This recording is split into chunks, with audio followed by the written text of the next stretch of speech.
You've authored a number of books on two books on cancer therapies. One, and you've also co-authored with one of my favorite authors, Jack Canfield. How did that come about? I actually have his book right behind me, Success Principles, that really was got me involved in self-improvement. But how did that come about?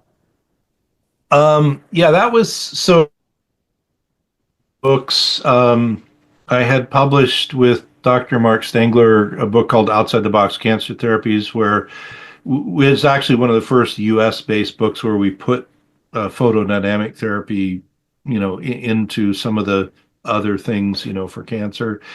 And somewhere in along there, uh, Canfield was doing an anthology, and I did a chapter which was basically it was a 20-year span of what got me into integrative oncology and what I learned over those 20 years, which was essentially learning by failure for the most part. But Hmm. but it's much more it's much more happy than that when it Hmm. ends well. So anyway, so I wrote a chapter for that particular book.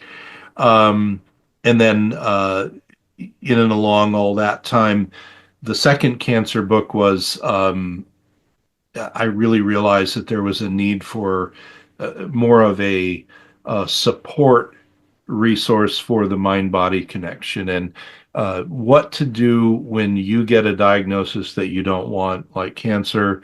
And the worst thing for being an empowered, patient is to be disempowered by a horrible diagnosis or be a loved one.